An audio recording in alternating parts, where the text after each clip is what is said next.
우리 다 함께 말씀 보도록 하겠습니다. 오늘은 맡기심과 미쁘심이라는 제목으로 로마서 3장 1절에서 4절 말씀을 함께 보도록 하겠습니다. 오늘도 하나님의 은혜와 사랑이 저와 여러분 모두에게 충만하기를 축복합니다. 자, 이제부터 본문을 좀 살펴보도록 하겠습니다. 그런즉 유대인의 나음이 무엇이며 할례의 유익이 무엇이냐라고 이제 사도 바울이 운을 떼고 있습니다. 자, 여러분 지난주 설교를 좀 기억을 해보셔야 되고, 새로 오신 분들, 지난주에 참석 못하신 분들은 이런 흐름이었구나라는 걸 기억하시면 돼요. 자, 유대인들에게는 자부심이 있었습니다. 어떤 자부심이 있었죠? 할례와 율법에 대한 자부심이 있었어요. 우리는 할례도 있고 자부심도 있어.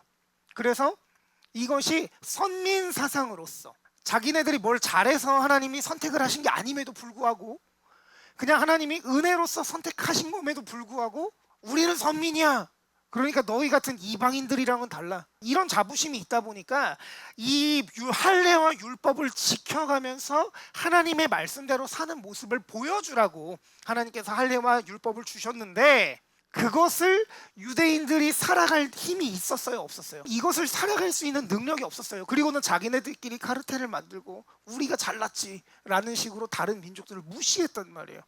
그래서 바울은 이러한 자부심을 2장에서 비판한 거예요.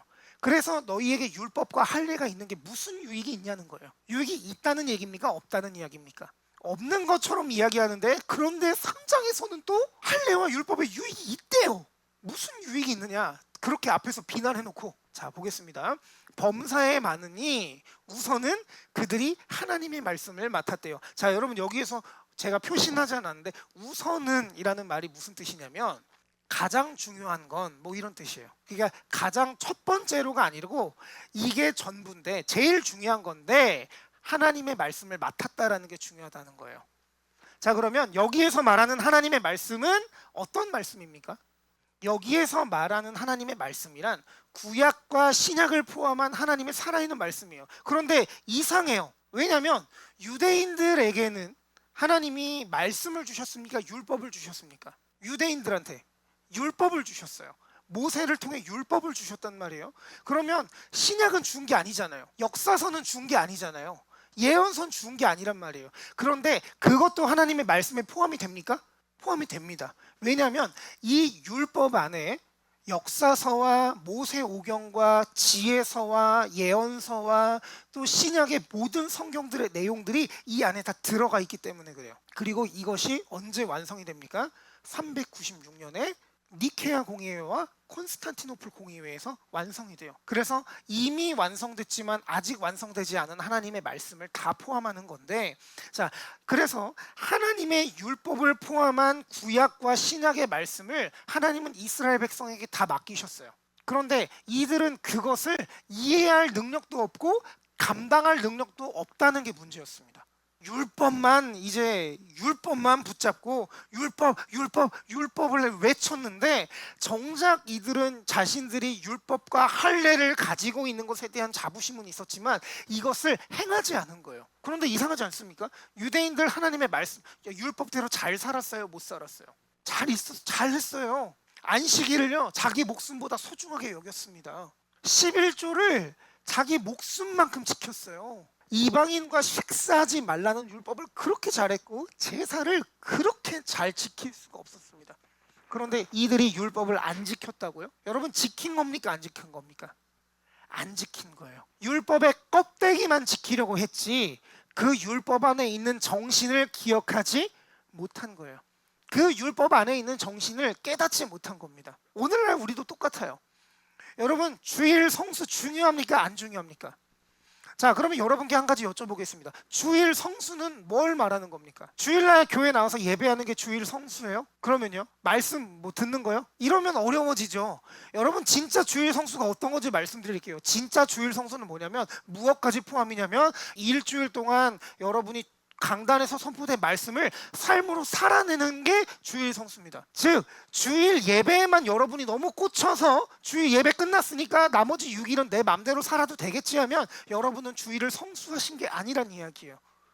여러분 헌금하는 거 말씀대로 사는 겁니까? 아닙니까? 이렇게 하니까 되게 어려워지죠. 말씀대로 사는 거예요. 그런데 하나님 제가 이거 헌금 했으니까 저 이제 나머지 10분의 9는 제 맘대로 해도 되는 거죠? 라고 하면 그건 하나님의 말씀대로 사는 겁니까? 아니에요. 그 의미 자체를 우리가 잘못 아는 거라고요. 우리는 지금까지 어떻게 했냐면 그 말씀이 가진 정신과 의미는 상관없이 그냥 글씨만 지키는 거예요. 그것을 가장 비판하신 분이 누구예요? 예수님이시잖아요. 그래서 예수님이 유대인들에게 뭐라고 말씀하십니까? 바리새인들과 서기관들, 종교 지도자들에게 뭐라고 말씀하세요? 이 독사의 자식들아, 회칠한 무덤아. 그들이 하나님의 말씀대로 산다, 하나님을 위하여 산다라고 하지만 정작 그들의 삶은 하나님과는 관계없는 삶이었다는 거예요. 율법의 정신은 하나님을 사랑하고 이웃을 사랑하는 것이 가장 중요함에도 불구하고 그것이 그들의 삶에 드러나지 않았다라는 게 문제예요. 그러면 이러한 개념에서 3절을 보면 굉장히 이제 달라지게 되는 거죠. 어떤 자들이 믿지 아니하였으면 어찌하리요? 그 믿지 아니함이 하나님의 미쁘심을 패하겠느냐? 자, 여러분, 이 믿지 아니하였으면이 어떤 의미냐면 제가 방금 전에 설명드린 것과 같은 내용이에요. 유대인들은 할례와 율법의 의미에는 관심이 없었어요. 바울은 이러한 관심 없는 태도가 믿음이 없는 것이다라고 비판한 거예요. 그러면 여러분 생각을 해보세요. 율법을 받았어요.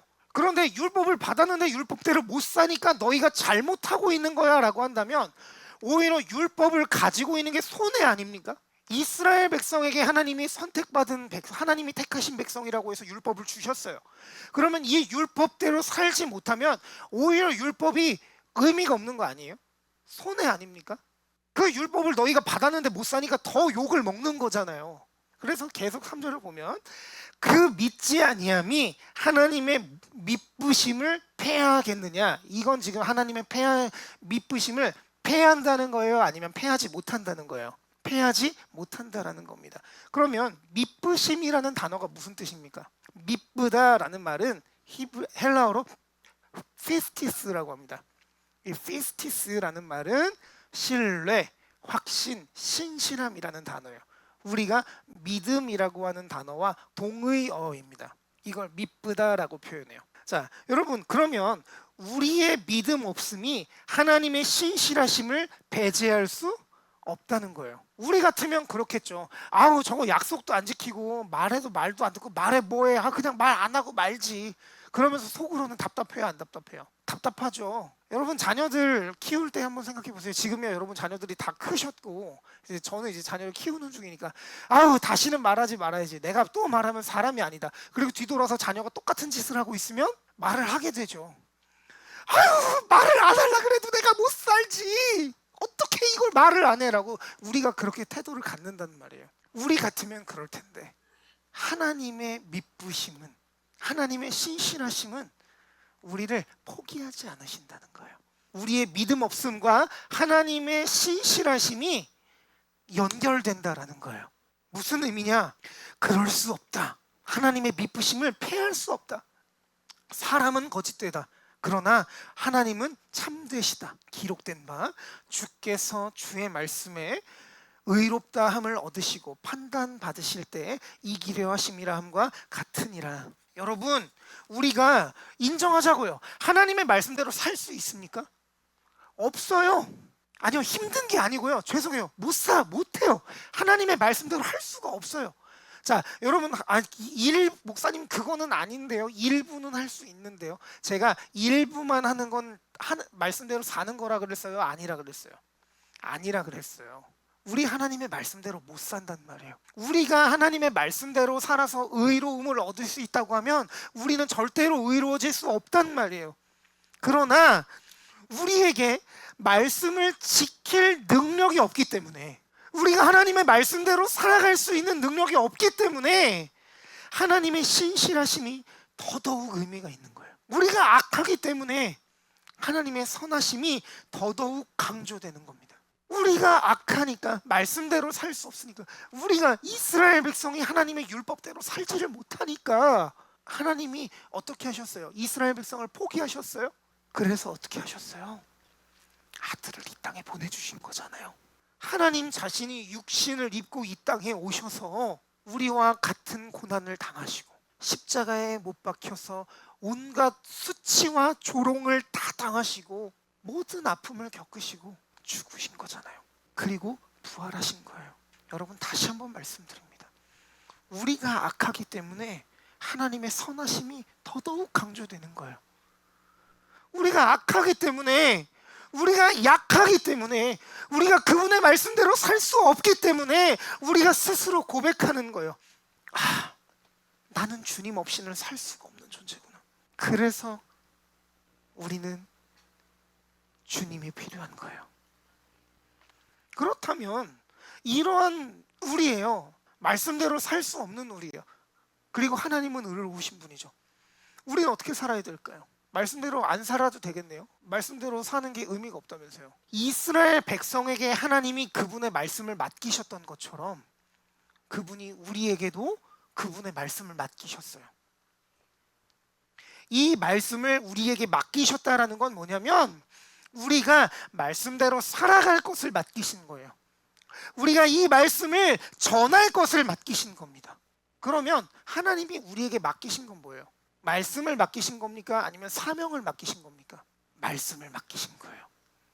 제가 너무 안타까운 게 이런 거예요. 여러분, 하나님, 한국교회에 하나님이 사명을 맡기셨습니까? 죄송하지만 잘못된 거예요. 80년대부터 시작해서 최근까지 한국 교회는 사명이라는 키워드에 매달려 왔어요.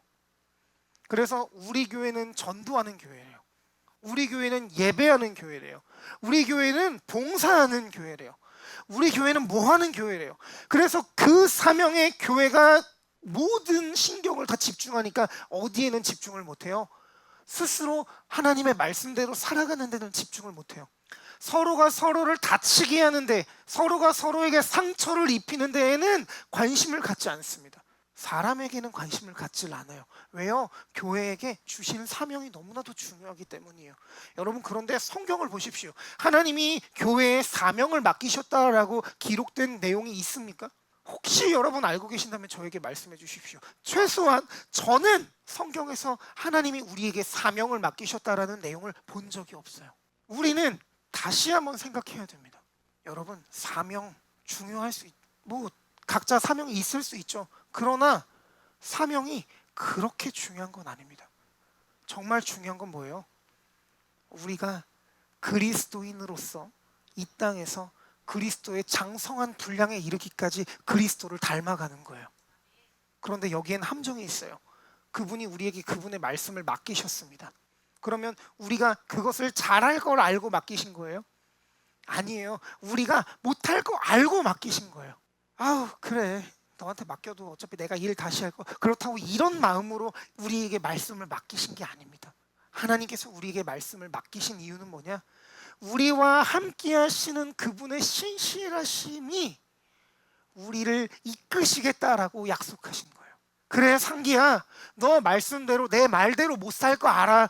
너 성경대로 못 살겠지, 알아. 그런데 너무 걱정하지 마. 내가 너를 내 말대로, 내 명령대로 잘 살아가게, 너를 통해 내 사랑이 잘 드러나도록 내가 너의 삶을 만들어 갈 거야. 너의 평생에 걸쳐서 내가 너를 내 아들의 장성한 분량, 그리스도의 장성한 분량까지 이끌어 갈 거야 라는 걸 우리에게 약속하셨다라는 거예요. 그래서 우리는 하나님의 미쁘심, 하나님의 신실하심을 믿고 맡기신 말씀을 따라 살아가야 되는 거예요. 그래서요, 여러분, 여러분에게 한 줄기의 희망을 드리겠습니다. 넘어지셔도 괜찮아요. 여러분 스스로 나는 왜 이렇게 말씀대로 못 살지? 난 왜 이렇게 믿음이 없지? 스스로 자책하셔도 괜찮아요.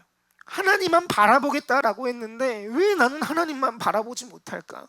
왜 나는 내 이웃을 사랑하고 싶은데 왜 나는 내 이웃에게 상처만 줄까?